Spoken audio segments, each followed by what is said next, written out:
आज हम लोग ज्योग्राफी की दोबारा से शुरुआत करते हैं। ठीक है, पॉलिटिकल की तो एक दो बना दिए, अब आप लोगों के लिए ज्योग्राफी लेकर हाजिर हूँ। ओके, जो आप लोगों के इतने सारे कमेंट आते हैं बेटा, उसके लिए थैंक यू वेरी मच, क्योंकि इतना सारा ढेर सारा प्यार मजबूर कर रहा है मेरे को दोबारा से आने के लिए, चाहे मेरे पास टाइम है या नहीं है। मुझे शायद आप लोगों के लिए दोबारा आना चाहिए, यही महसूस हुआ और एक बार फिर मैंने दोबारा से वीडियो बनाना शुरू कर दिया है। ठीक है, तो बेटा जितना मुझसे हो पाएगा उतना बेस्ट देने की कोशिश करूंगी और कोशिश करूंगी कि आप लोगों की पढ़ाई में मैं कुछ हेल्प कर पाऊँ।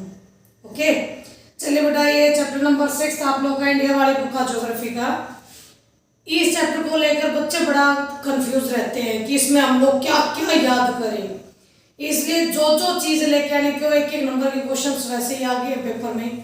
आप लोगों के 15 नवंबर से पेपर शुरू भी हैं बोर्ड के फर्स्ट टर्म के, तो इसमें अब आप लोगों के लिए जो ये चैप्टर जो आप लोगों को बहुत मुश्किल लग रहा है, क्योंकि कई सारे कमेंट आए जिसमें ये बताया, बच्चे आगे से रिक्वेस्ट भी करें कि मैम जल संसाधन वाले की बना लो, तो बेटा उसी को लेकर आज हाजिर हुए हैं। ओके, तो मेरे हिसाब से इससे इजी चैप्टर कोई सा भी नहीं है।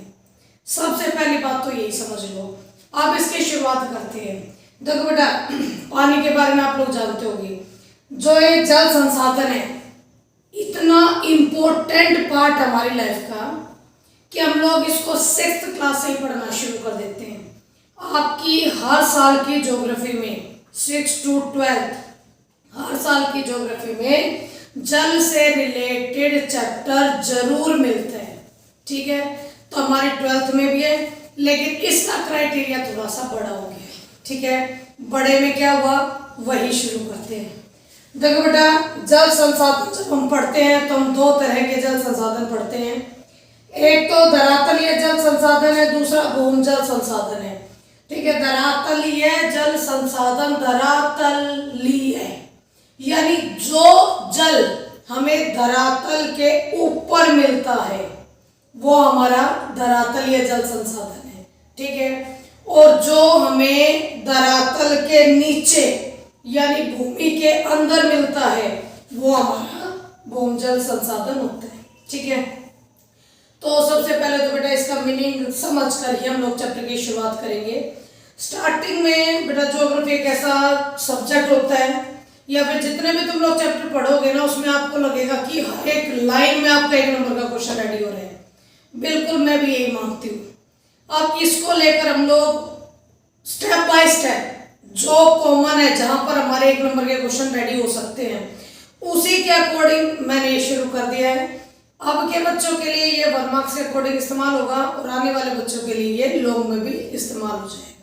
ठीक है, जैसे कि पहले ऑल ओवर हम लोग जल के बारे में पढ़ते बेटा कि जल एक चक्रीय संसाधन है। चक्रीय यानी जो जल हमारा वो बनता रहता है, फिर बनने के बाद बरसता रहता है, फिर दोबारा बन जाएगा, फिर दोबारा वाष्पीकृत हो जाएगा।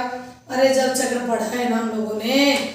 जल चक्र जिसमें हमारे समुद्रों से नदियों से पानी वाष्पीकृत होकर ऊपर उठता है और ऊपर जाकर जहाँ पर उसे ठंड मिलती है वो बादल का रूप ले लेता है, और जहाँ पर भी यथास्थिति मिलती है उसको अपने अनुकूल मिलती है वहीं पर वो बारिश के रूप में बरस जाता है। दोबारा फिर उन्हीं नदियों में, उन्हीं नालों में, उन्हीं आपके सागरों में, नदियों में पहुंच जाता है। यहाँ तक कि भूमिगत जल भी इसी बारिश का परिणाम होता है। यानी ये चक्रीय है, कंटिन्यू पानी चलता रहता है, पानी का चक्र चलता रहता है। और हमारी पूरी की पूरी पृथ्वी पर तकरीबन 71% धरातल यानी जमीन पानी से घिरी हुई है। 71% थोड़ा नहीं होता है, बहुत ज्यादा है। हम कहते हैं इतना ज्यादा पानी है, फिर क्यों हम लोग बचत करते घूमते हैं पानी की। बेटा पानी तो बहुत सारा है, लेकिन सारा लवणीय है। लवणीय शब्द पर जोर डाल रही हूँ। लवणीय मीनिंग होता है कि जो नमक से युक्त हो, यानी जिसमें नमक हो, यानी कि खारा पानी। ठीक है, लवणीय जल है ज्यादातर, 71% का केवल 3% पानी है जो अलवणीय है।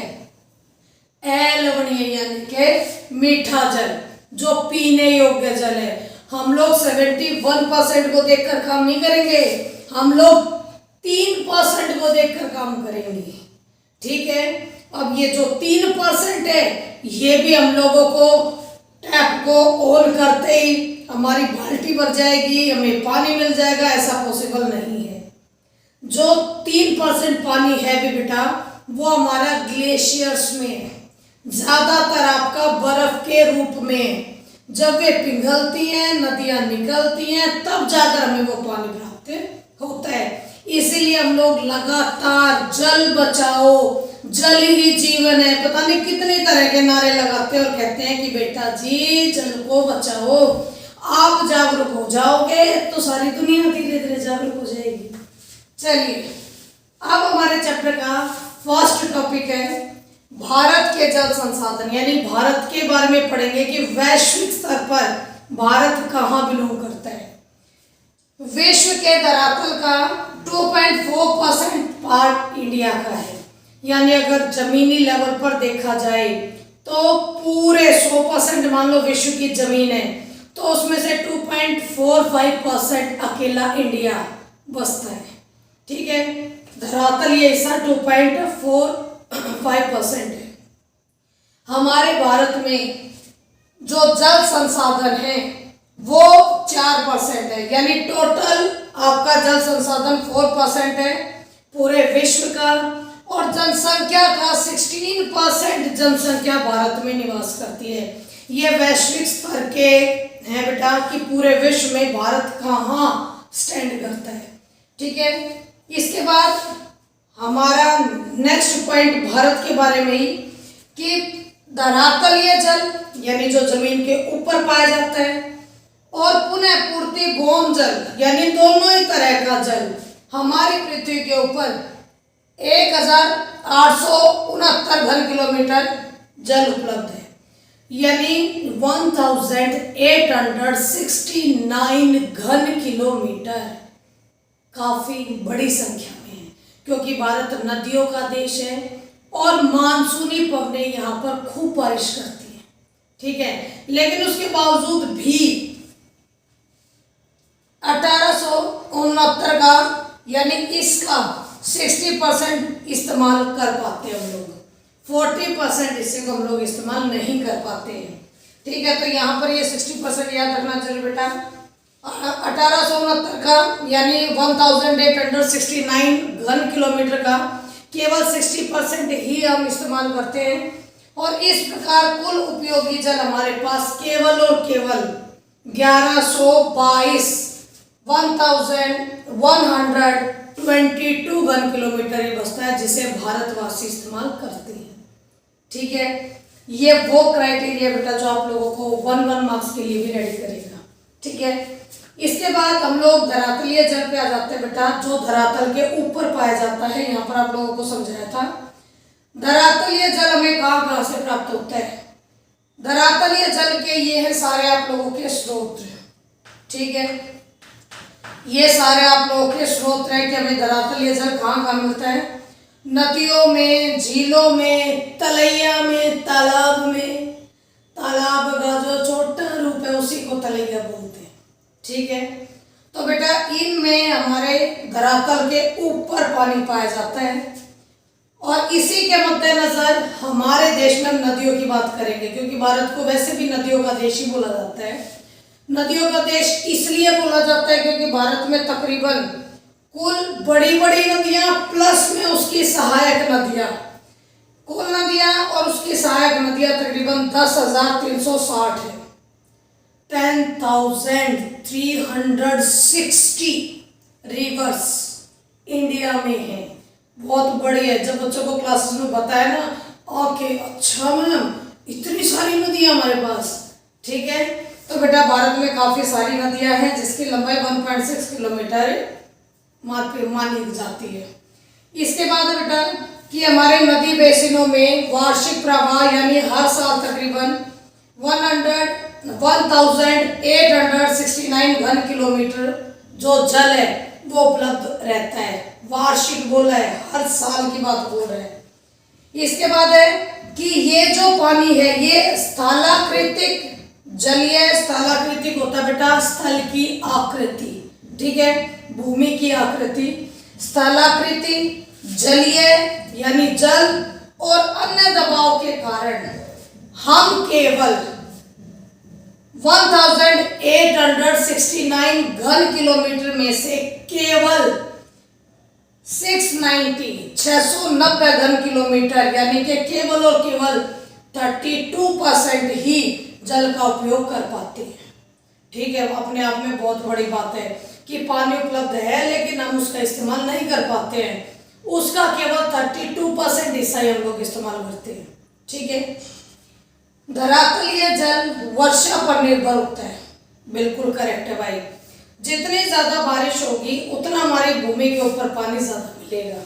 ठीक है, ये बात आप लोगों को समझ लेनी चाहिए, और वो भी मानसूनी वर्षा पर, क्योंकि मानसून के जो हमारे जून जुलाई अगस्त ये जो 3 महीने हैं, इन 3 महीनों में भरपूर बारिश हो जाती है बंगाल की खाड़ी से आने वाली मानसूनी पवनों की वजह से। ठीक है, और इसके बाद अरब सागर से उठने वाली मानसूनी पवनें भी हम लोगों के यहाँ काफी बड़ी मात्रा में बारिश करती हैं। ठीक है, तो धरातलीय जल हमारी वर्षा पर निर्भर करता है। अब उत्तरी भारत और दक्षिणी भारत की कुछ नदियों की बात कर लेते हैं। देखो बेटा, उत्तरी भारत में गंगा, ब्रह्मपुत्र और सिंधु नदी है। इनका जल ग्रहण क्षेत्र बहुत बड़ा है।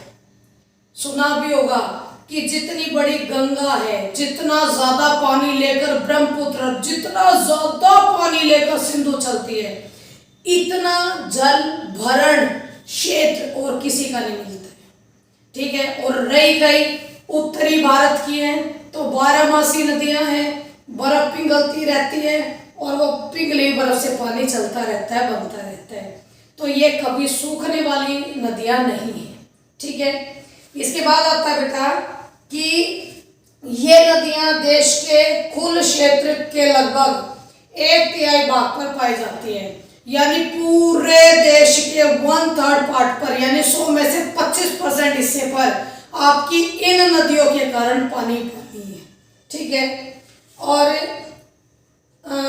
1/3 भाग पर पाई जाती है, जिनमें कुल धरातलीय जल संसाधनों का 60% जल पाया जाता है, यानी 3 नदियां 60% पानी उपलब्ध करा रही है सभी को। अपने आप में देखो कि इनका जो जल भरण क्षेत्र है वो कितना बड़ा होगा। ठीक है, याद रखना, गंगा, ब्रह्मपुत्र और सिंधु। ओके, इसके बाद बेटा जब दक्षिण भारत की नदियां जाएंगी, दक्षिण भारत की नदियां जैसे गोदावरी है, कृष्णा है, कावेरी है। गोदावरी को 1 मार्क्स का क्वेश्चन है बेटा, गोदावरी को दक्षिण भारत की गंगा के नाम से भी पुकारा जाता है। ठीक है, गंगा, कावेरी, कृष्णा, ये 3 नदियां ऐसी हैं जो बहुत बड़ी मात्रा में पानी उपलब्ध कराती है वहां के लोगों को। ठीक है, और इनका जल प्रवाह का अधिकतर भाग काम में ही लाया जाता है, क्योंकि दक्षिण भारत में 12मासी नदियां नहीं मिलती हैं। दक्षिण भारत में प्रायद्वीपीय नदियां ज्यादा मिलती हैं, जो मानसूनी समय पर तो पूरी भरी हुई होती हैं, लेकिन जैसे जैसे मानसून खत्म होता है, सर्दियों के बाद गर्मी आती है, उनका जल स्तर अपने आप कम होना शुरू हो जाता है। ठीक है, तो बेटा धरातलीय जल संसाधन और इसके स्रोत आपका यही है। ठीक है, नेक्स्ट में भूमिगत जल और उससे आगे वाले टॉपिक समझाने का काम करती हूँ। आई होप बहुत अच्छे से समझ में आया होगा, और फिर भी कुछ कमी रह जाती है बेटा तो हम और आप तो सेम है। ठीक है भाई, मैं भी सीखने की कोशिश कर रही हूँ, आप लोग भी सीखने की कोशिश कर रहे हो। कुछ आप मुझे बताओ, कुछ मैं तुम्हें बताऊंगी। ठीक है बेटा, हाँ, ये बेटा वाला शब्द तो बहुत है। किसी ने मुझे कमेंट करके कहा कि मैम जब आप कहते हो ना बेटा तो बहुत बढ़िया लगता है, यानी इतना बढ़िया लगता है कि पूरी बैठकर पूरी वीडियो ही देख जाता हूँ। तो थैंक यू वेरी मच बेटा, अगर आपको मेरा बेटा कहना इतना ही पसंद है तो। ठीक है, चलो अगली वीडियो भूमिगत जल के बाद शुरू करेंगे। ठीक है, थैंक यू वेरी मच।